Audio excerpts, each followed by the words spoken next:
আসসালামু আলাইকুম। গল্পের আলাপন চ্যানেলে আপনাদের স্বাগতম। পড়ছি ধূসর রংধনু, লেখনীতে মাহিরা ইসলাম। পর্ব সংখ্যা 3। তা যে সম্ভব হয়ে ওঠে না, তাই তো মানুষ ঠকে যায় তার ভালোবাসার কাছে, পরিবারের কাছে, সমাজের কাছে, এমনকি একজন অসৎ দোকানদারের কাছেও। নিস্তব্ধ বের হয়েছে উদ্দেশ্য গলির মোড়ে চায়ের দোকান।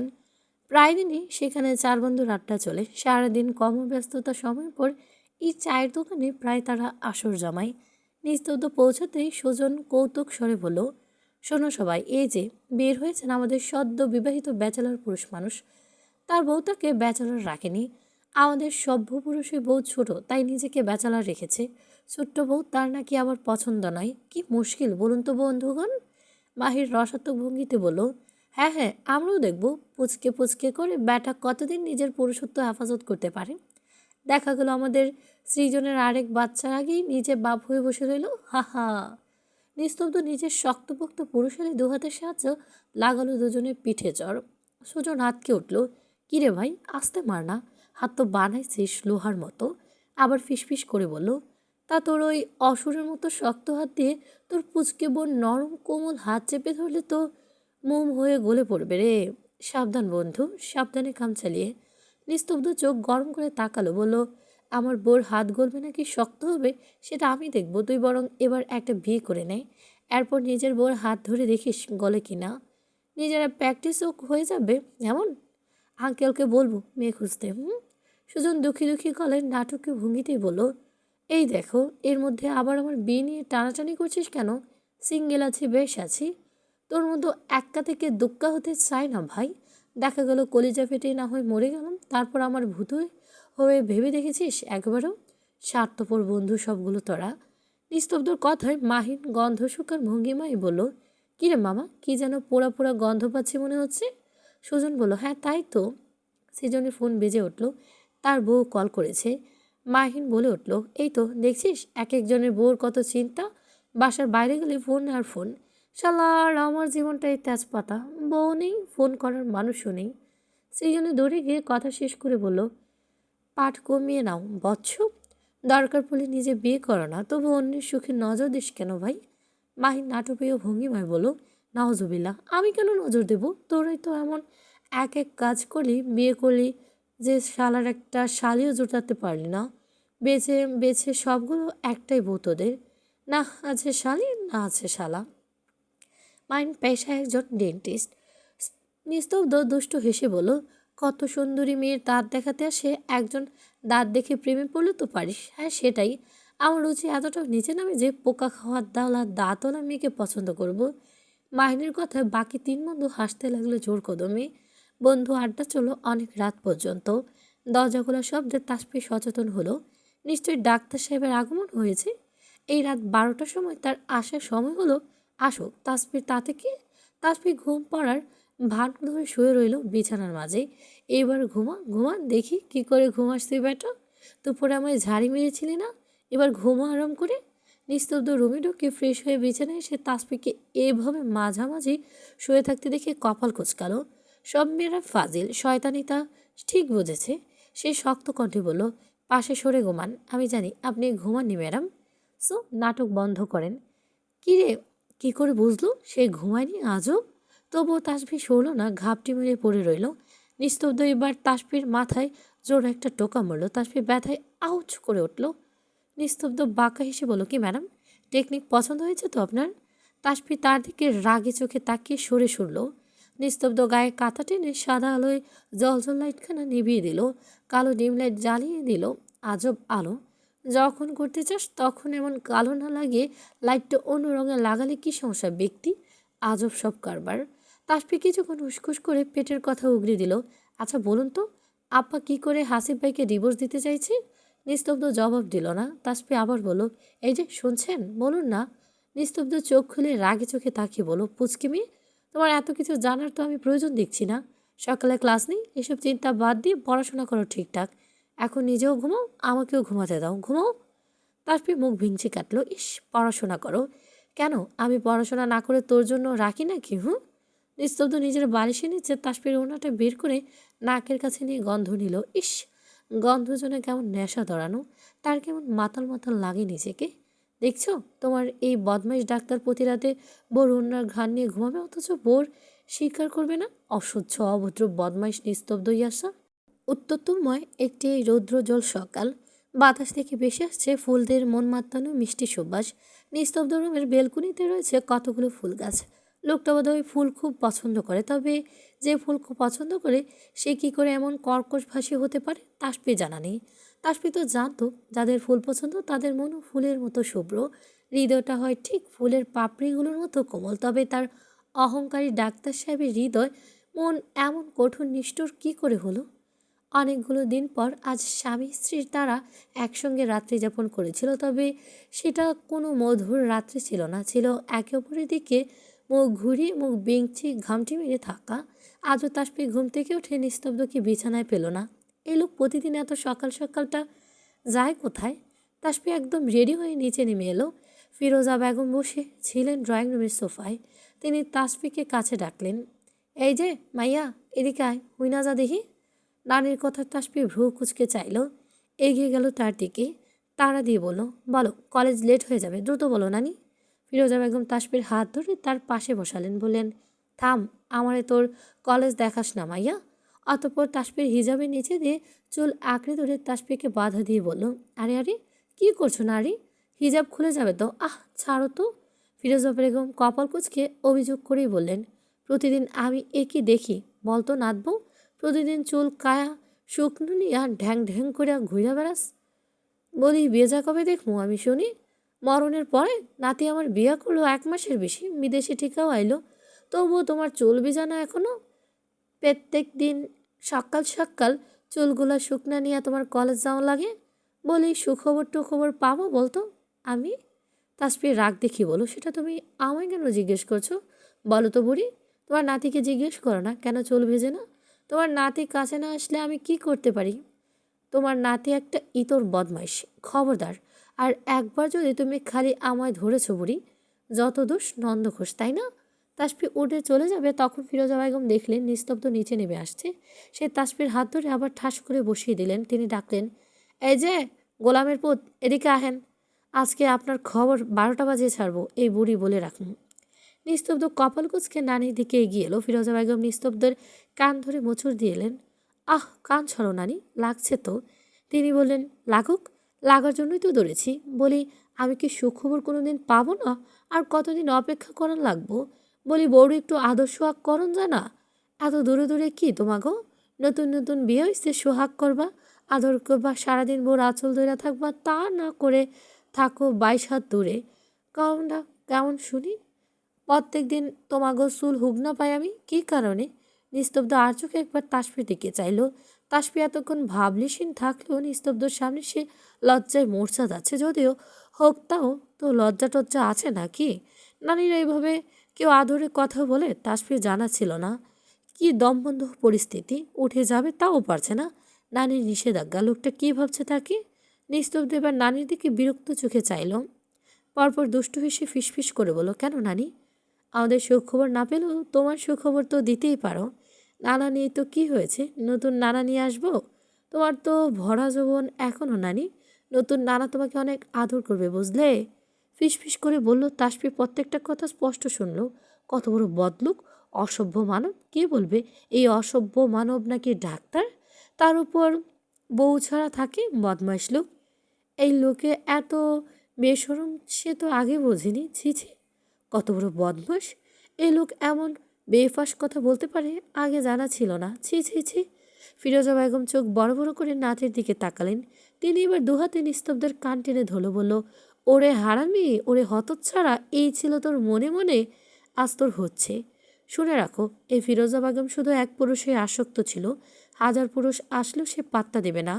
আর তোর ঠিক করা পাত্রকে তোর মোটেও পাত্তা পাবে না। দেখা গেল তোর মতো পাত্র ডুপ্লিকেট বের হলো। হাত ছাড়া পেতে এই সুযোগে তাসফি ওখান থেকে মানে মানে কেটে পড়লো। ইসছি, কি লজ্জাজনক পরিস্থিতি! এমন পরিস্থিতি সে আগে পড়েনি। পড়বে কি করে আগে? তা তো বিয়েও হয়নি। নিস্তব্ধ শত চেষ্টা করেও নানের হাত থেকে ছাড়িয়ে টেবিলে গিয়ে বসলো। অনিমা বেগম তখন পাশ দিয়ে যাচ্ছিল। মাকে বলল, কি শুরু করেছো বলো তো মা? ওদের যখন ভালো লাগবে তখন সব হবে, তুমি কেন খিচাচ্ছ বলো তো? তাছাড়া মেয়েটার কি বয়স হয়েছে বলো? ফিরোজা বেগম ফিসফিস করে বললেন, আরে রাগ, তোর বয়স হয় নাই? তা কি আমি জানি না? কিন্তু দুইটার এমন 100 জন দূরে দূরে থাকলে তো আল্লাহ পাপ দিব। বুঝোস না কেন এখন? ওগো কাছাকাছি থাকতে হইব। সে বাচ্চা কাচ্চা না হোক পরে হইব, সেটা তো দেখার বিষয় না। আল্লাহ আমারে বাসায় রাখছে, ওগো সাওয়াল মায়া গো দেখা মুরমু। অতঃপর ফিরোজা বেগম নিস্তব্ধকে শুনিয়ে শুনিয়ে বিলাপ শুরু করলেন। হ্যাঁ, সেই তো, সেই তো। আমি কি এই বুড়ো মরণের পর তোমার ছেলের জন্য নাতি কুতুর পয়দা করবে? নিস্তব্ধ অর্ধক্ষে বেরিয়ে গেল সময় নেই হাতে। আজ তাসফিদের ক্লাসের প্রথম বেল শেষ হতেই দরজার সামনে দেখা গেল পিয়নকে। তাসফি বিনতে আনহা কে আছেন? তাসফি জিজ্ঞাসু দৃষ্টিতে উঠে দাঁড়ালো। পিয়ন আবারও বলল, আপনাকে নিস্তব্ধ স্যার দেখা করতে বলেছে। ক্লাসের সকলে তাসফির দিকে আর চোখে চাইল। তাসফি ভ্রু কুচকি নিল। এ লোক এখন আবার তাকে কেন ডেকে পাঠালো? তাসফি নিস্তব্ধ চেম্বারের সামনে গিয়ে দেখলো অসংখ্য রুগীর মেলা। তবুও সে দরজায় নক করলো। ভেতর থেকে আওয়াজ আসলো, কামিন। তাসফি নিঃশব্দে ভেতরে ঢুকে দেখলো মানব একজনকে প্রেসক্রিপশন লিখে যাচ্ছে। নিস্তব্ধ লেখার মাঝে তাসফিকে ইশারায় পাশে চেয়ারে বসতে বলল। সেও বসলো। আগত রোগী বেরিয়ে যেতে তাসফি জিজ্ঞেস করলো, ডেকেছেন কেন? নিস্তব্ধ কথার জবাব না দিয়ে তার দিকে একটা খাবারের প্যাকেট এগিয়ে দিল। তাসফি তা আর চোখে একবার পরখ করে গোসা করেই বলল, কি খাবার? তো কি করব? খাবে? খাবো না। নিস্তব্ধ আদর্শযোগ বাক্য শক্ত কণ্ঠে বলল, জানতে চাইনি, দিয়েছে মানে খাবে। পরবর্তী থেকে কখনো যেন ব্রেকফাস্ট না করে বের হতে দেখি। খাবার ফিনিশ করো ফার্স্ট। মা বলল, তাই দিলাম। ভেবো না আমি তোমার প্রতি মায়া দেখাচ্ছি। তাসফি ফিসফিস করে বলল, একদম ডাগা মিথ্যা কথা। সে ঠিক জানে মা তাকে কিছুই বলেনি। সে নিজে থেকে খাবার দিচ্ছে, অথচ বদমাইশ লোকটা মোটেও স্বীকার করবে না। কেমন মায়ের নাম বানিয়ে দিল। তবে লোকটা বুঝলো না কি খেয়ে আসেনি। সে সব সময় তার উপর নজর রাখে না, কি আশ্চর্য। তাসফির রাগ নিয়ে খাবার তুলে নিল মুখে। যতই না বলুক তার ঠিকই ক্ষুধা লেগেছে। নিস্তব্ধ এক পলক তা দেখিয়ে বই হাতে নিয়ে বেরিয়ে গেল। তার ক্লাস আছে। তারপর আবার রুগীর কন্ডিশন চেক আপ করতে হবে। খাবার শেষ করে তাসফি ক্লাসে এলো। পরবর্তী ক্লাসটা নিস্তব্ধ 5 মিনিট পরে শুরু হবে। সেদিকে মান্থা নামে মেয়েটা আজ তাসফির পথ আটকে দাঁড়ালো। তাসফির প্রচণ্ড মেজাজ খারাপ হলো। এই মেয়ের সমস্যা কোথায়? ভদ্রতার খাতিরে সে চুপ রইল। মান্থা বলল, স্যার আজ তোমায় ডাকলো কি জন্য? আজ তো কোনো কাজ ছিল না। তাসফি ভ্রু চেয়ে মান্থার দিকে চাইল। বাঁকা হেসে মানসার কানে কানে ফিসফিস করে বলো, ডাক্তার নিস্তব্ধ। ইয়া স্যার, আমার রোমান্স করতে ডেকেছিল বুঝলে। মান্থা চোখ বড় বড় করে চাইল, মানে? তাসফি এক ঝাড়ি মেরে বলল, এই মেয়ে, সমস্যা কি তোমার? স্যার কেন ডেকেছে সেটা স্যারের কাছ থেকেই জেনে নিও। আমায় বারবার প্রশ্ন করবে না। আর হাত ছাড়ো। বারবার হাত ধরবে না, অসহ্য। স্যারের সম্পর্কে তোমার এত জানার আগ্রহ কেন বুঝি না। নিজের লিমিটের মধ্যে থাকো না। আমি কেন স্যার ডেকে স্যারের কাছে না হয় শোনো। এখন তো আমি আসবই ক্লাসও। মান্থা কিছু বলতে নেবে তার আগে নিস্তব্ধ হাজির হলো। সে থমথমে কণ্ঠে বলল, কি হচ্ছে এখানে? তাসফি কোনো জবাব না দিয়ে বেঞ্চে গিয়ে বসলো। মান্থা আমতা আমতা করে বলল, নাথিং স্যার, নাথিং। নিস্তব্ধ গম্ভীর স্বরে বলল, ক্লাসে মাঝে এমন জটলা পাকাবেন না। একটা মহৎ পেশায় আপনারা নিয়োজিত হতে যাচ্ছেন। একজন ভবিষ্যৎ ডাক্তার থেকে কোনো রোগী বিশৃঙ্খলা কামনা করে না। So be careful.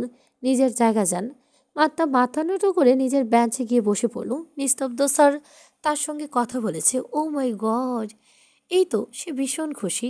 তার মনে লাড্ডু ফুটেছে। এই তাসফিকে সে পড়ে দেখে নেবে। নিস্তব্ধ একবার আর চোখে তাসফিকে পরখ করে ক্লাসে মন দিল। রাতে তাসফি ঘুমানোর আগে নিস্তব্ধর উদ্দেশ্য করে রাগ দেখিয়ে বলো, খবরদার, আপনি যদি আমায় আপনার চেম্বারে রেখেছেন, আমি কেন আপনার চেম্বারে যেতে যাব বলুন তো? আপনার জন্য আমার অন্যদের সাথে গলা বাড়িয়ে কথা বলা লাগে। উদয় ভ্রুকুচকে চাইল, বলল, কেন, কি সমস্যা? জানি না। বেশি কথা বলবেন না। নিস্তব্ধ এই পুচকি মেয়ের রাগ দেখে আশ্চর্য হয়ে যায়। মাঝে মাঝে মনে হয় সে নয়, এই মেয়ে তার শিক্ষক। ও এখন তো তিনি পুচকে নয়, 18+। নিস্তব্ধ ফোঁস করে নিঃশ্বাস ছাড়ে। নিজ কাজে মনোযোগী হয়। রাতের অন্ধকার চাপিয়ে ভোরের আলো ফুটে ওঠে। সূর্য উদয় হয় ধরুণীর বুকে। কি এক আপার বিস্ময়! প্রতিটা দিন নিয়ম করে সূর্যি মামা উকি দেয় পৃথিবীর বুকে। এ যেন এক অপরূপ জাদু, সাদা জাদু, যে জাদু মানবজাতির নিত্য নতুন কাজে লাগে। কালো জাদু নয়, এই মানবের ক্ষতি করে। মানবজাতির কাজকে ক্ষত বিক্ষত করে। কলেজে যাওয়ার আগে ওসমান শেখ নিজে ঘরে ডেকে পাঠালেন নিস্তব্ধ আর তাসফিকে। দুজনে পৌঁছাতে দাদু তাদের অফার করলো সিলেটের ভ্রমণের জন্য, যেহেতু তাদের অনেকটা দিনই তো হলো বিয়ের, কোথাও ঘুরে আসা দরকার। কিন্তু দুজনেই কেউ রাজি হলো না। অন্যদিকে মুখ ঘুরিয়ে রাখলো, নিস্তব্ধ বলল তার ছুটি নেই, কেবিনে নতুন হসপিটালে জয়েন করলো সে, অনেক এক্সপিরিয়েন্স লাভ করা বাকি তার, এখন শুধু শুধু সময় নষ্ট করা কোনো মানে হয় না তার। তাসফি অজুহাত দেখালো তার ক্লাস আছে, ইম্পর্টেন্ট, মিস দেওয়া যাবে না। অতঃপর দুজনেই চলে গেল ভিন্ন যানবাহনে। এদিকে গাড়ি অপরজন রিক্সা। দাদু হতাশ হলে দুজনের গন্তব্য তো একই, তবে কেন পথটা ভিন্ন করে নেবে তারা?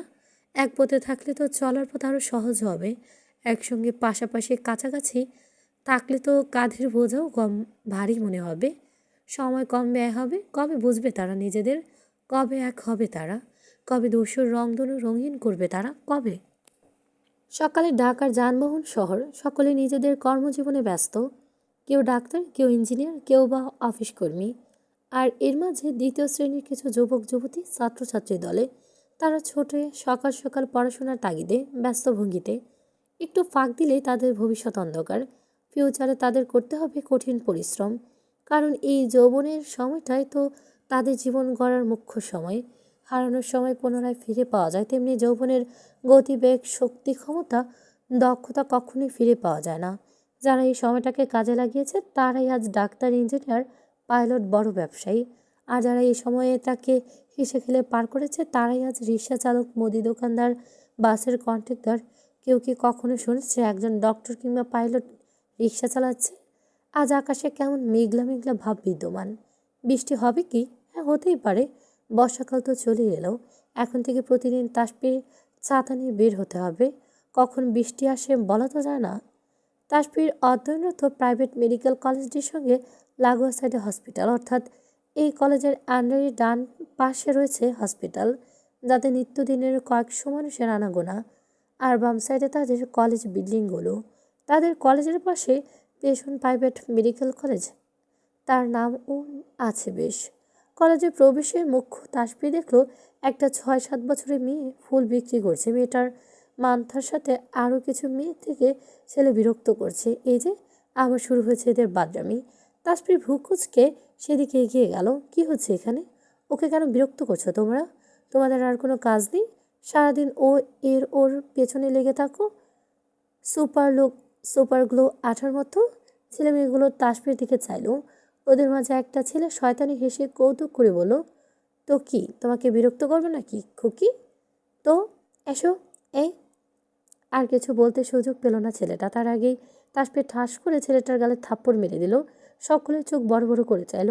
তাসফির রাগে শরীর চিরচির করে উঠল। সে রাগে ফুঁসে উঠে বলল, বাড়িতে মা বোন ভাই নেই? গায়ে সাদা অ্যাপ্রন জড়িয়ে এভাবে মানুষকে হেনস্থা করতে তোমাদের বিবেকে বাধা না? এটা কোনো ভার্সিটি নয়, এখানে তোমাদের রাজনীতি করবে। এটা একটা মেডিকেল কলেজ প্লাস হসপিটাল। একটা সম্মানিত পেশায় তোমাদের ভবিষ্যতে কাজ করতে যাচ্ছ, সেখানে তোমরাই এভাবে সব কিছুর অবমাননা করছো। সরকারিতে চান্স পাওনি, বাবার টাকা আছে বলে প্রাইভেট পড়ছো, আবার রাস্তাঘাটে এইসব করে বেড়াচ্ছ। লজ্জা করে না তোমাদের? একটা ছোট বাচ্চা মেয়ের সাথে নোংরামিমূলক কথাবার্তা বলতে বিবেকে বাধে না তোমাদের? তুমি বেশি কথা বলো না তাসফি। আমার বাবা এই হসপিটালের শেয়ার হোল্ডার, আমার যা ইচ্ছা আমি তাই করব। এদের তুমি বলার কি? আমি 100 বার মানতা কিছু বলতে নেবে এর আগেই তাসফি ঠাস করে ওর গালেও চড় বসিয়ে দিল। অনেক হয়েছে এইসব কিছু। বিকৃত মস্তিষ্কের ছেলে মেয়েদের দেখলে তার গা চিরচির করে ওঠে। এরা নিজেকে ভাবেটা কি? দেশটা তাদের বাপের হোটেল, ক্ষমতা থাকলেই দেখাবে। আর কেন সাধারণ পাবলিককে বানে জলে বেশি এসেছে? মান্থা ভ্যাবলাকান্তের মতো তাকিয়ে রইল। রাগে তার শরীর ফেটে যাচ্ছে। এই তুচ্ছ মেয়েটার কত বড় সাহস, তার গায়ে হাত তোলে! এই সহ্যে নিয়েই ছাড়বে। তাসফি তার তোয়াক্কা না করে মেয়েটার হাতে কিছু টাকা দিয়ে পাঠিয়ে দিল। বাচ্চা মেয়েটার কৃতজ্ঞতাপূর্ণ দৃষ্টি তাসফির দিকে তাকিয়ে চলে গেল। তাসফি মান্থার দিকে তাকিয়ে শাসিয়ে বলল, ভালো হয়ে যাও। ভালো হতে না পয়সা লাগে না। এই সময় লিম কাজ করে নিজেদের ভবিষ্যৎ পেশাকে ছোট করো না। তোমাদের বাবা মা এই না যে সেটা জেনে তোমাদের কোনো কাজ নেই। তোমার বাবার টাকা আমি পড়াশোনা করছি না। এটা একটা প্রাইভেট মেডিকেল কলেজ, বছরে বছরে লক্ষ লক্ষ টাকা দিয়ে তবে এখানে পড়াশোনা করতে হয়। অতঃপর সে নিজের কলেজের ভেতরে ঢুকে গেল। বিকৃত মেন্টালিটির ছেলেমেয়ের সঙ্গে তর্ক করে এমনটাই সময় নষ্ট হয়েছে চায়। নিস্তব্ধ গাড়ির ভেতরে বসে শান্ত মস্তিষ্কে এতক্ষণ সবটা পরখ করলো। তাসফিয়া চলে যেতে নিস্তব্ধ চোয়াল শক্ত করে গাড়ি নিয়ে ভেতরে ঢুকে পড়ল। মেয়ে তো নয়, যেন অগ্নিকন্যা। আর ছেলে মেয়েগুলোর ব্যবস্থা সে করবে। ঘড়িতে তখন রাত 10টা কি তার আশেপাশে। বাইরে ঘুটঘুটে অন্ধকার, ল্যাম্পপোস্টের আলোয় হালকা আলোকিত। সুজন দাঁড়িয়ে আছে তাদের বাসা থেকে 5 কিলোমিটার দূরে একটা 3 তলার ছাই রঙের বিল্ডিংয়ের সামনে। বিল্ডিংয়ের 3 তলার শেষ কর্নারের রুমটা বাতি জ্বলছে বেশ কিছুক্ষণ যাবৎ। সে তারই দিকে অপলক তাকিয়ে আছে আধা ঘন্টা যাবৎ। সুজন বারবার পায়ে হাত দিয়ে মশা তাড়াচ্ছে আর হাজারটা গালি ছুড়ে দিচ্ছে মশার বিরুদ্ধে। শালার হারামজাদার দল! এই তোর মা খেতে দেয়নি, বাসায় এসে আমার রক্ত চুষছিস? তোরা জানিস আমি কে? প্রতিদিন কত কত রক্ত আমার সামনে দিয়ে ঘোরাফেরা করে, জানিস? তোদের রক্ত লাগবে সেটা তো আমায় বললেই পারিস। জানিস বাবা মার তোয়ালে তোদের 1 ডজন রক্তের ব্যাগ দিয়ে যাব। তবু প্লিজ দয়া করে এভাবে টুকুস টুকুস করে আমার সুইচের মতো আমার পাছায় ঢোকাস না। দোহাই লাগে তোদের ভাই, দোহাই লাগে। সুজনের হাজারটা আহাগুবি বিড়বিড়ানির মাঝে কেউ তার কাঁধে টোকা দিল। সুজন চমকে পেছন ফিরে চাইল। পেছন ঘুরে তৃপ্তি দেখে সুজন হাত বুকে দিয়ে দীর্ঘ নিঃশ্বাস ফেলে দাঁত কিরমির করে বলল, অতৃপ্ত আত্মার বাচ্চা, এক্ষুনি আমার আত্মাটা খাঁচা থেকে বেরিয়ে আসতে তুই কি চাইছিস সেই মুহূর্তে? আমার ভুলোভালা আত্মাটা কবজ করে ফেলতে? কি ব্যাপার বলতো? তোর লক্ষণ তো আমি মোটেও ভালো দেখছি না রে, অতৃপ্ত আত্মা। অতৃপ্ত চোয়াল শক্ত করে বলল, ফালতু একটা কথা বন্ধ কর আর বল, গত আধা ঘন্টা যাবৎ আমার বিল্ডিংয়ের নিচে দাঁড়িয়ে তুই কী করছিলি? সুজন তেতে ওঠে বলল, তোর বিল্ডিংয়ের নিচে? নিচে মানে? তুই বিল্ডিং দিলিটা কবে? আমার নয়, আমার বলছি আমি। সে একই তো হলো। কি বলতে চাচ্ছিস তুই? আমি তোর জন্য এই বিল্ডিংয়ের নিচে মশার কামড় খেতে দাঁড়িয়ে আছি? তৃপ্তি ভাবলেশীন গলায় বলল, আমি কিছু ভাবছি না, তুই বলছিস। আর ভাববিও না। আমার কি খেয়ে দিয়ে কোনো কাজ নেই? তোদের বিল্ডিংয়ের নিচে দাঁড়িয়ে থাকবো? তোর মতো জল্লাদ মহিলার জন্য না কোনো পুলিশ কোনোদিন অপেক্ষা করবে? কি সন্দেহ আছে রে অতৃপ্ত আত্মা? তুই তো সকলে ঘাবড়ে এক নিমিষেই মোটকা মারে দিবি রে। আর তুই কি না ভাবছিস আমি তোর জন্য দাঁড়িয়ে আছি? মোটেও না। আমি তো আমার নতুন গার্লফ্রেন্ডের দেখা পেতে এখানে দাঁড়িয়ে আছি।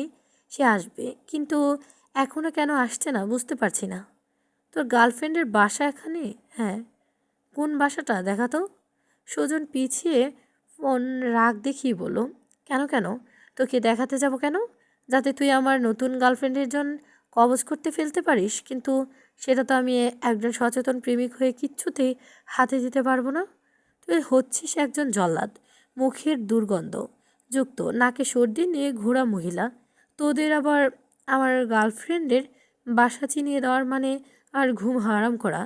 তুই কি করে ভাবলি আমি জেনে শুনে সেই কাজটাই করব? ফালতু কথা বন্ধ করে এখানে থেকে ফোট। তুই কে আমাকে ফোট বলার? এটা কি তোর বাপের জায়গা যে ফোট বললেই ফাঁক জোশের মতো ফুটে যাব? তৃপ্তি জোরে একটা ধমক দিল সুজনকে। স্ট্যাটাম শাটাপ স্টুপিড বলে হন হন করে চলে গেল। সুজন তার যাওয়ার পরে তাকে ফিসফিস করে বলল, তুই এত পাষণ্ড কেন রে অতৃপ্ত আত্মা? আমার উপর একটু দয়া করে এই প্রেমের ঘাটের সুজন মাঝের জানটা কবজ করা থেকে রেহাই দিতে পারিস তো?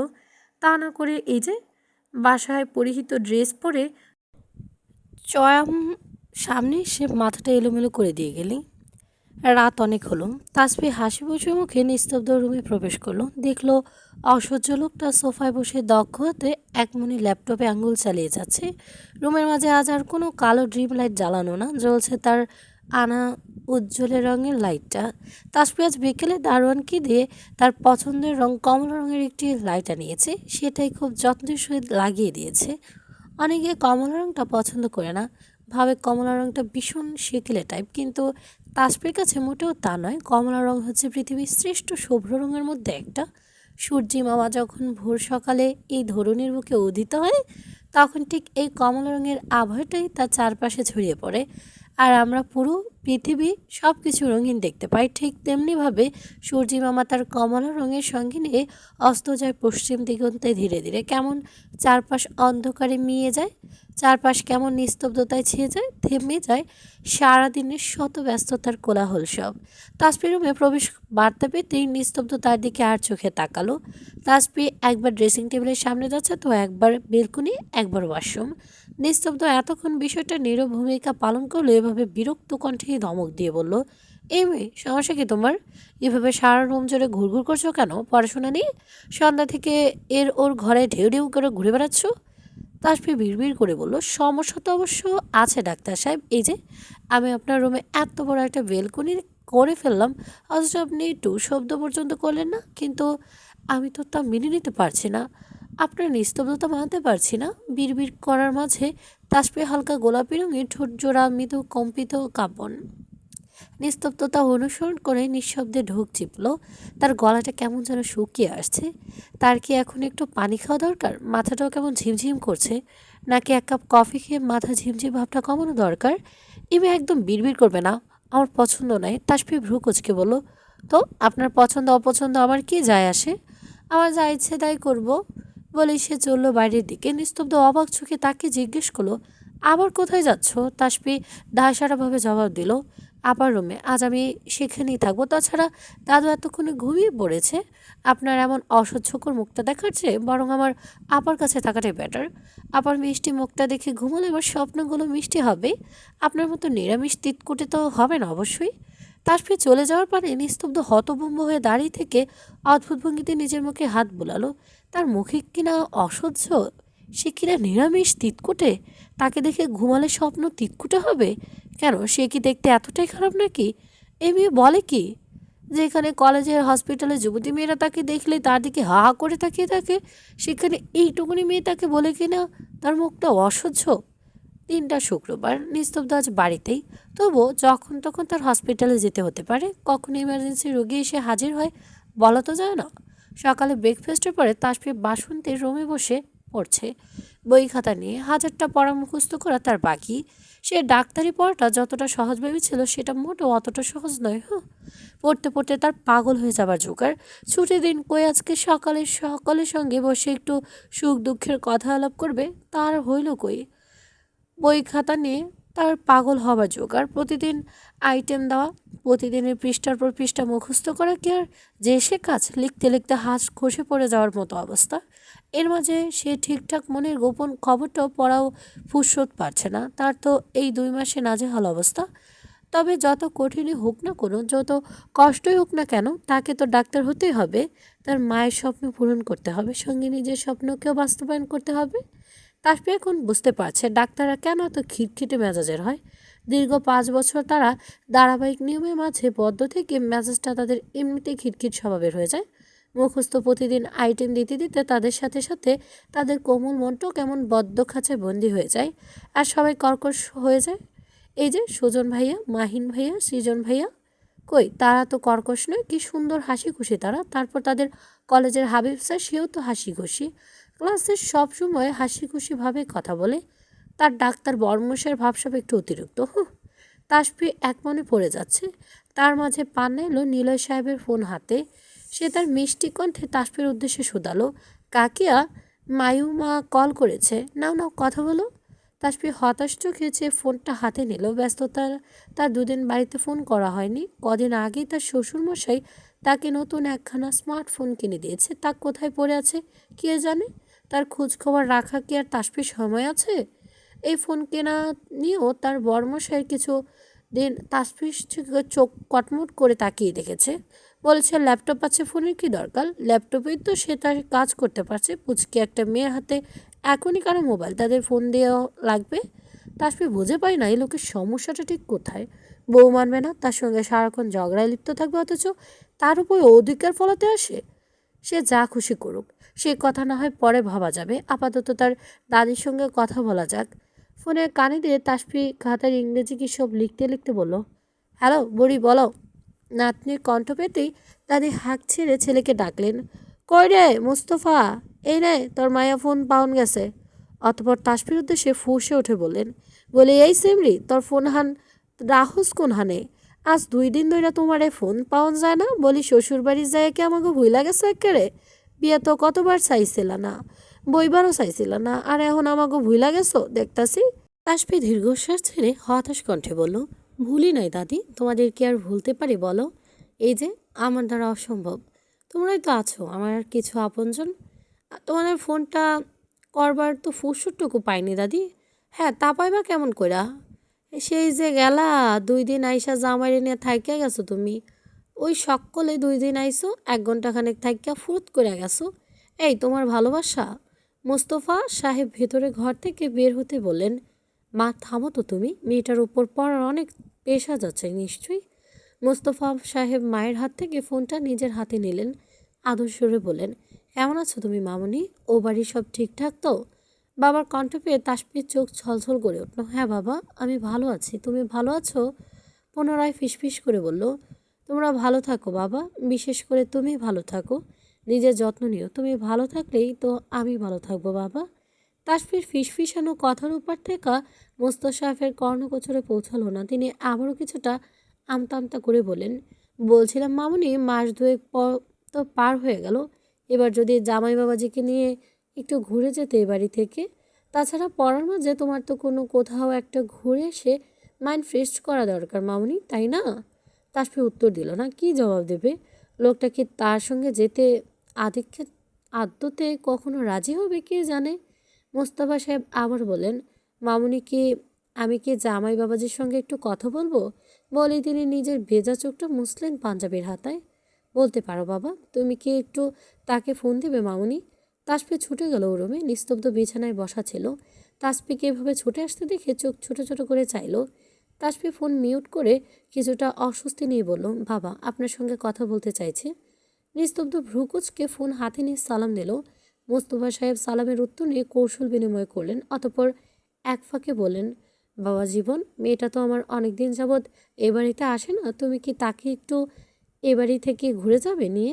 না না, আমিও বুঝতে পারছি তুমি ডাক্তার মানুষ, তোমার তো সব সময় ছুটি হয় না, তবু যদি একটু চেষ্টা করতে ভালো লাগতো। তাছাড়া মেয়েটাকে কতদিন কাছে বসিয়ে একটু ভালো করে দেখি না, তুমি আমার কথা বুঝছো তো বাবা?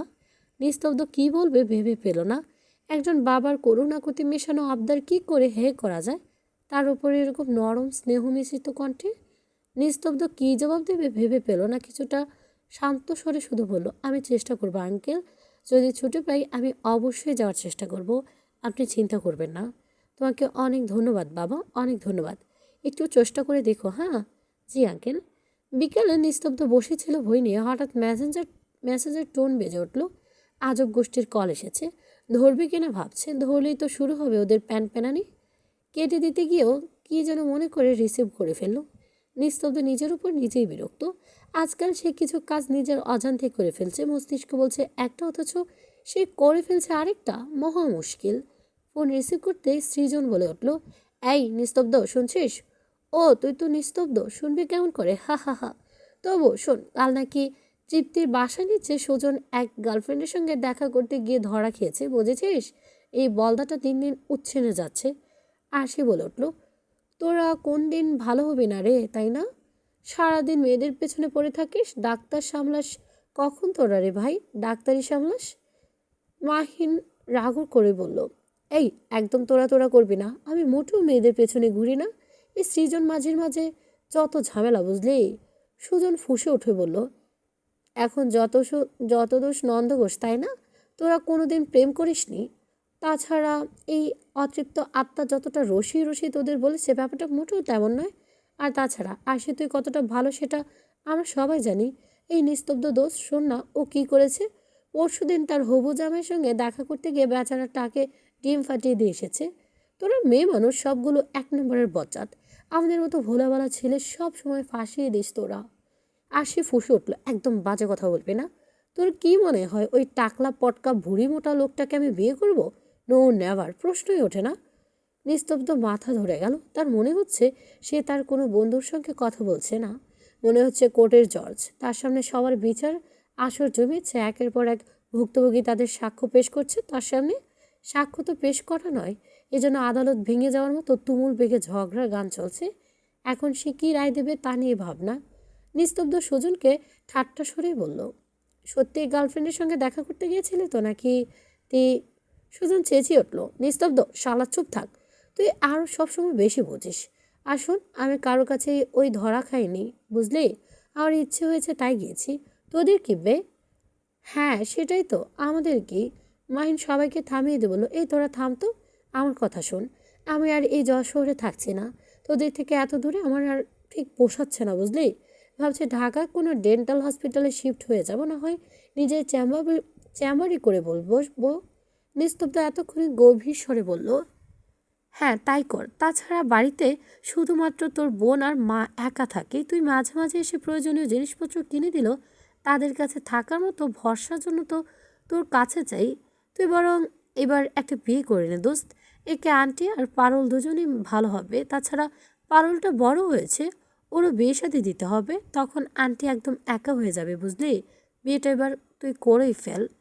বাকি সবাই তাতে সায় দিল। বিয়ের কথা শুনতে মাহিন শান্ত হয়ে গেল।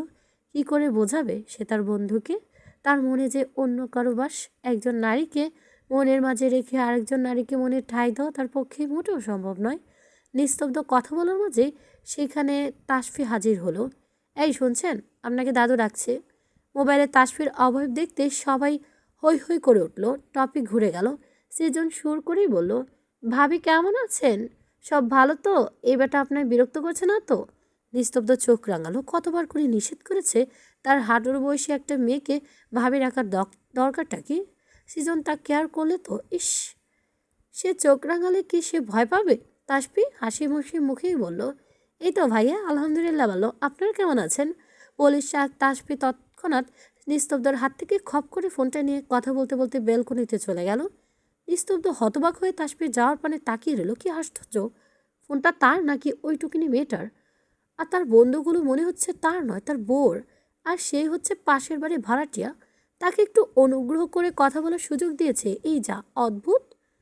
সন্ধ্যাবেলায় একটু ফুরসত পেয়ে তাসফি ড্রয়িং রুমের সোফায় বসে বসে ফোন ঘাঁটছিল। একটুখানি সময় পেয়ে ফেসবুক স্ক্রলিং করতে করতে হঠাৎ তার বর্মশের আইডিখানা সামনে এলো। আইডির নাম ডাক্তার নিস্তব্ধ ইয়াসার। তাসফি ছোড়া চোখে এদিক ওদিক পর করে চট করে ভেতরে ঢুকে পড়ল। আইডি লক করে নেই। দুদিন আগে বন্ধুদের সাথে মিলিত একটা প্রোফাইল পিক ছাড়া বা তাতে কত মানুষ লাইক কমেন্টও করেছে। তাসফি হঠাৎই কৌতূহল জাগলো নিস্তব্ধের ফ্যান লিস্ট দেখার। হঠাৎ তার এই ইচ্ছে মনে উদয় হওয়ার কারণ কি সে জানে না, কিন্তু দুঃখের বিষয় ফ্যান লিস্টে অনলি মি করা। কেন কেন রে বেটা? আইডি যখন লক নয় তখন ফ্রেন্ড লিস্ট কেন হাইড করবি? আচ্ছা, যারা পোস্টে রিয়েক্ট দিয়েছে তারাই তো ফ্রেন্ড। তাসফির চেক করতে শুরু করলো। তার মাঝে একটা আইডি তার চোখে আটকে গেল, মান্থা অবসর। বাহ, লাভ রিয়েক্ট। এই ভদ্র অভদ্র অসভ্য মেয়েটা তার বরের পেছনে লেগেছে দেখছি। আবার কমেন্টও লিখেছে, অসাম, বাবা। তার ডাক্তার বর্মশাই আবার তাতে লাভ দিয়েছে। বা চমৎকার। আজ পর্যন্ত তাকে একটা ফ্রেন্ড রিকোয়েস্টও পাঠালো না, আর এখন সব লাভের বন্যা বয়ে যাচ্ছে। তাসফির চেক করে দেখলো তাদের সেমিস্টারের অনেকে এখানে আছে। আচ্ছা, সে কি ফ্রেন্ড রিকোয়েস্ট পাঠিয়ে দেবে? কখনোই না, প্রশ্নই আসে না। যে এই অহংকারী লোক আজ পর্যন্ত তাকে রিয়াক্ট পাঠায়নি, সে কেন সেদে সেদে রিয়াক্ট পাঠাবে? এতটাই ফেলনা নাকি সে? হ্যাঁ। তাসফি ভাবনার মাঝে ইয়ানা এসে তার হাতের সামনের সোফাটায় বসলো। তাসফির উদ্দেশ্য করেই বলল, রুম্পা কোথায় বলো তো? দুপুর থেকে দেখছে না, আমার বিকেল 4টায়ও দিয়ে এলো না আমার কফি। তাসফি ভ্রুকুচকে রুম্পাদি বাড়ি গেছে, কাল আসবে। ইয়ানা আবার বলল, ও আচ্ছা তাসফি, তুমি কি আমার 1 কাপ চা করে খাওয়াতে পারবে? মাথাটা খুব ধরেছে বুঝলে। তাসফির সঙ্গে সঙ্গে উঠে দাঁড়িয়ে ইয়ানার দিকে তাকিয়ে মুচকি এসে বলল, পারবো না ভাবি, I am very very sorry. তাছাড়া সে কি ভাবি, আপনার হাতে কি সমস্যা হয়েছে নাকি? কই না তো, হাত তো একদম দিব্যি আছে। বরং আমি দেখতে পাচ্ছি ভালো থেকে একদম একটু বেশিই আছে। কি সুন্দর ফোন স্ক্রল করছেন। নিজে চা নিজে বানিয়ে খান না প্লিজ। জানেন তো ভাবি, নিজের হাতের খাবার না একটু বেশি স্পেশাল হয় বুঝলেন। আর আমার মাথাটাও না খুব ধরেছে ভাবি, আমার জন্য এক্সট্রা 1 কাপ বানাবেন প্লিজ।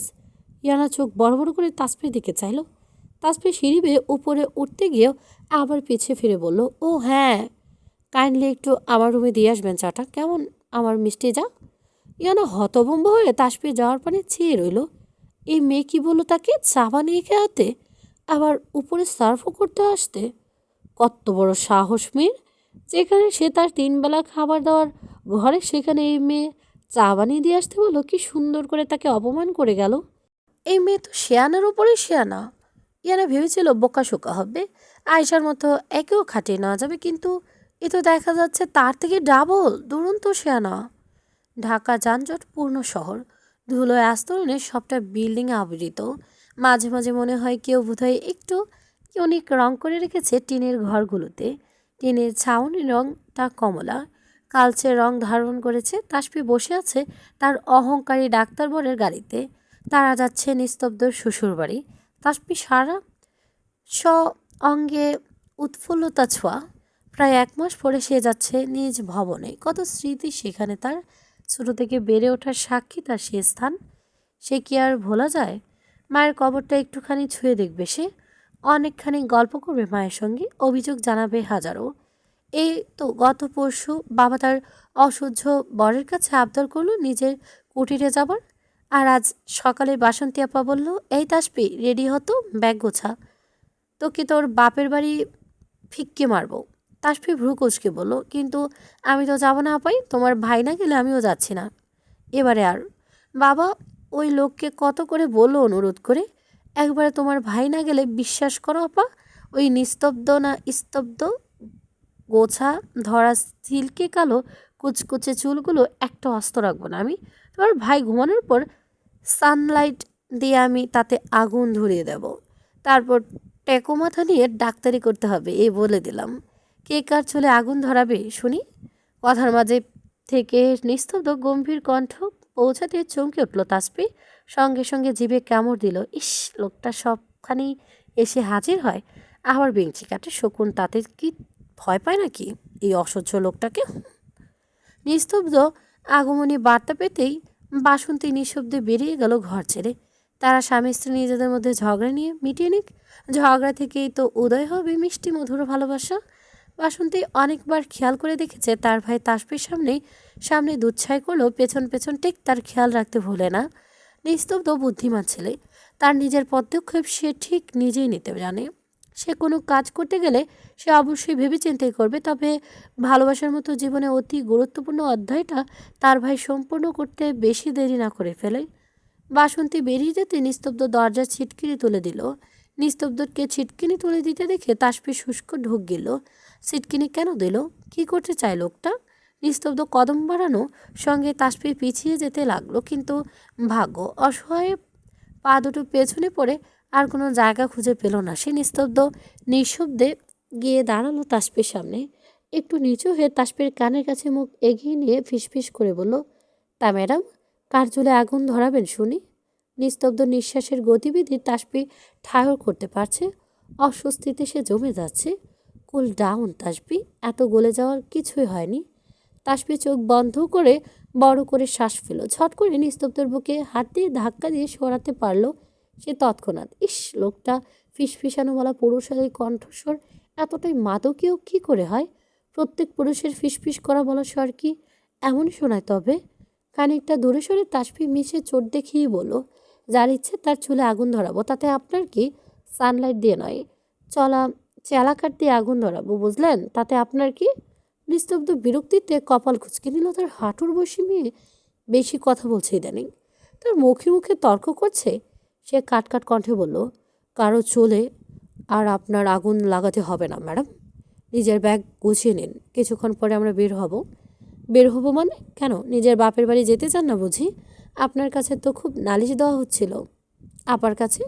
তাসফির চোখ খুশিতে চকচক করে উঠল। পেছন ফিরে উৎফুল্ল কণ্ঠে বলল, এই সত্যি আপনি যাবেন?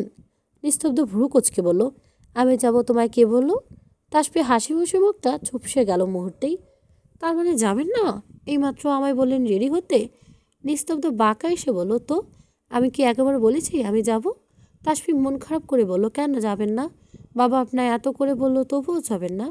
কেন যাব বলো তো, যার বাড়ি যাব সে তো এখনও একবার বলল না। তো কী জন্য যাব বলুন? বলুন ম্যাডাম, এতটাও বেহায়া নই আমি যে সেদে তার বাড়িতে চলে যাব। তাসফি চোখ ছোটো ছোটো করে বলল, লাগবে না আমার আপনার যাওয়া অসহ্য। বলি সে বেলকনিতে চলে গেল। লোকটা দিন দিন বড় মাপের বদমাইশে পরিণত হচ্ছে। আগে তো কথাই বলতো না তার সঙ্গে, অথচ এখন শুধু ঝগড়া করতে তৎপর থাকে। আশ্চর্য, সে কেন বলবে তাকে যেতে? বলবে না সে, কিসের ঠেকা পড়েছে? তার বাবা বলেছে এতে হয়নি, এখন কি তাকে নেওয়ার জন্য ঢাকঢোল বাজিয়ে বলতে হবে, পালকি সাজাতে হবে? অদ্ভুত ভাবনার মাঝে বেলকুনিতে তাসফি হঠাৎ নিজের পেছনে কারো অস্তিত্ব অনুভব করলো। একটা গরম নিঃশ্বাস তার ঘাড় বেয়ে নেমে এলো। আবার সেই ফিসফিসানো পুরুষালী মাদকতাময় স্বর। রেডি হয়ে নাও মেয়ে, আমি যাচ্ছি, তবে শর্ত আছে। আমার চুলে আগুন ধরাতে চাওয়ার শাস্তি তোমায় দেওয়া হবে সময় মতো। শর্ত সময় মতো পূরণ করে নেব, আর শাস্তিটাও তোলা রইল। এই নিস্তব্ধ ইয়াসার কিছু ভুলে যায় না। সে তার শর্ত শাস্তি সবসময় দুটোই পূরণ করে নেবে, মনে রেখো কিন্তু মেয়ে। ধীরে ধীরে গরম নিঃশ্বাসের গতিবেগ বিলীন হতে লাগলো, সঙ্গে তাসফি মুচকি হাসলো। আবার পরক্ষণেই চোখে মুখে শক্ত করে ফিসফিস করে বলল, আপনার দেওয়া যে কোনো শর্ত আমি সবসময় মোটেও মানব না নিস্তব্ধ ইয়াসার। আর আপনার দেওয়া শাস্তি সেটাও আমি মোটেও সহজে গ্রহণ করব না। তার জন্য আপনার বহু কাঠখড় পোড়াতে হবে ডাক্তার সাহেব, অনেক কাঠখড় পোড়াতে হবে। তৃষ্ণার্ত আকুল হৃদয়ে আপনি আমার পানে চেয়ে থাকবেন, আমি আপনাকে দুধছায় করে তাড়িয়ে দেব। কেমন মজা হবে তখন বলুন তো? খুব মজা হবে। আমারও মুচকি হাসলো সে। তার সেই মুচকি হাসির রেশ গাড়ির মাঝেও প্রকাশ পাচ্ছে। পান্না তাকে ঝাঁকি দিয়ে চেঁচিয়ে বলো, কাকাই কাকিয়ে হাসছে। নিস্তব্ধ আর চোখে লুকিং গ্লাসে তাসফির মুখাবয় অবলোকন করলো, পুনরায় ডাইভিংয়ে মনোযোগ দিল। তাসফি ভাবনা থেকে বেরিয়ে এলো। আয়েশা বলল, কি ব্যাপার তাসফি, কোন স্বপ্নে ডুবেছিলে বলো তো? লক্ষণ কিন্তু ভালো ঠেকছে না। তাসফি আয়েশার দিকে তাকিয়ে আবারও মুচকি হাসলো। নিস্তব্ধকে শুনিয়ে শুনিয়ে বলল, লক্ষণ ভালো না ঠেকলে আমার কি করার বলো? আসলে নতুন নতুন প্রেমে পড়ার অনুভূতি একটু অন্যরকম, বুঝলে? বলে সে চোখ টিপে দিল। আয়েশা হাই হাই করে বলল, বলো কি গো মেয়ে, আমার দেওরকে ছেড়ে আবার কার দিকে মন দিল গো মেয়ে? নিস্তব্ধ চোয়াল শক্ত করে নিল, দাঁতে দাঁত চেপে সে নিজের রাগ সংবরণ করলো। অভদ্র মেয়েটা বড্ড বার বেড়েছে আজকাল। দিন দিন তাকে কয়লার আগুন দিয়ে ঠেলে পাঠাচ্ছে ইচ্ছে করে বজ্জাত মেয়ে। সেও দেখে নেবে। তাসফিদের পথযাত্রার সঙ্গে আয়েশার পান্না যুক্ত হয়েছে। তাসফি তার শ্বশুরের থেকে জানতে পেরেছে আয়েশা এতিম একটা মেয়ে। বিয়ের পর বাপের বাড়ির আদর কেমন তা সে কোনো কালই ঠাউর করতে পারেনি। আর তাই তো তাসফি বাবা বারবার করে বলে দিয়েছে তার যার সঙ্গে একটু কথা বলে যেতে রাজি করাতে। বাবা বলে আয়েশা গুরুজনকে কথা ফেলতে পারবে না। তার বাবা তাই করেছে। সকলের অনুরোধ করার পরে পায়েলও রাজি হয়েছে। এমনকি তাসফিও দেখেওছে আসার সময় আয়েশা কতটা এক্সাইটেড ছিল। তার থেকে বোধহয় আয়েশা ভাবে বেশি খুশি হয়েছে আসতে পেরে। তাসফি যখন বলল পান্নাকে নানু বাড়ি যাবে পান্নামণি, তার সে কি যে খুশি, জীবনে প্রথমবার সে নানু বাড়ি যাবে। এতে যেন তার খুশি আর ধরিয়ে না। সারা বাড়িময় সে ছোটাছুটি করে বেরিয়েছে নানু বাড়ি যাব নানু বাড়ি যাব বলে। ইস কি মিষ্টি এই দৃশ্য। জীবনে প্রথমবার নানু বাড়িতে বেড়াতে যাওয়ার অনুভূতি বুঝি এমনই হয়। বাসন্তী আপাকে সে আসতে অনুরোধ করেছিল, তবে সে বলেছে অন্য আরেকদিন যাবে। নিলয় সাহেব বলে বসেই ছিলেন তার স্টাডি রুমে, কিছু কেসের ফাইল পর্যবেক্ষণ করছিলেন। অনিমা বেগম চা হাতে রুমে প্রবেশ করলেন। চায়ের কাপ টেবিলে রেখে তিনি স্বামীর মুখোমুখি চেয়ারে বসলেন। স্ত্রীর আগমনে নিলয় সাহেব তার দিকে ফিরে তাকালো, ভ্রুজে জিজ্ঞাসু ভঙ্গিতে চাইল তার পানে। অনিমা বেগম কোনো ঝড়তা ব্যতীত কাটকাট কণ্ঠেই বললেন, হাসিবের সঙ্গে মেয়েটার ডিভোর্স কি তুমি আয়ত্ত করাচ্ছ নাকি? আমি অন্য লয়ার দেখব। কোনটা? আর একটা দিনও আমার ইচ্ছে হচ্ছে না ওই রাস্কেলের সঙ্গে আমার মেয়ের নাম জড়িত থাকুক। নিলয় সাহেব ঠান্ডা মাথায় মুচকি হেসে বলল, এত রেগে যেও না গিন্নি, এক সপ্তাহ ধৈর্য ধরো, আমার মেয়ে মুক্ত হয়ে যাবে। আর ওই রাস্কেলের উপযুক্ত শাস্তি আমি তাকে দিয়ে ছাড়ব। অনিমা বেগম থামলেন না, তিনি অন্য প্রসঙ্গে বললেন, আর ছেলের ব্যাপারে কি ভাবলে? তোমার ছেলে কি ভেবেছে মেয়েটাকে সারা জীবন এমন তুচ্ছতাচ্ছলি করবে? ভদ্রলোক বিপদে পড়েছে, না হলে তার মেয়ে বিয়ে না দিয়ে কোনোদিন তোমার অমন গোমরামুখ ছেলের সাথে দিতই না। নীলয় সাহেব মনে মনে বললেন, ছেলেটা কার মতো হয়েছে দেখতে হবে না? হয়েছে তো একদম তোমার মতো গিন্নি, তুমি যেমন ঘুমরামুখ তোমার ছেলে হয়েছে তাই।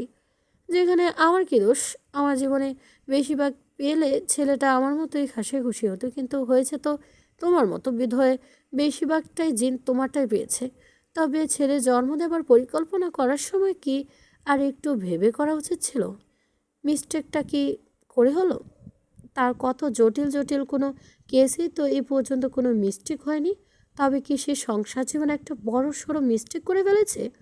অনিমা বেগম আবারও বলেন, আত্মীয় স্বজনকে ডেকে ঘটা করে অনুষ্ঠান করবে কবে তা ভেবেছ?